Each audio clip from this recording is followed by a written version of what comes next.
आज से लगभग 50-60 वर्ष पहले उत्तराखंड की यात्रा करने से 1.25 लाख पर्वतों की परिक्रमा हो जाती थी।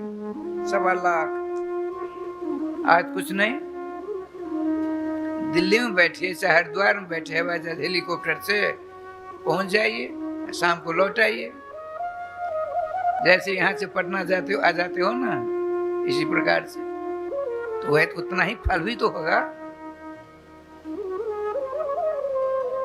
तो ऐसी कहावत है अपने यहाँ, जो जाए बद्री वो न आवे ओदरी, और जो आवे ओदरी वो ना हुए दरिद्री।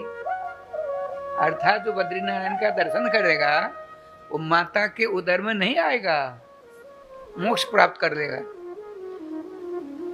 और यदि कहीं आ गया धनिक सम्राट बनेगा, गरीब नहीं होगा।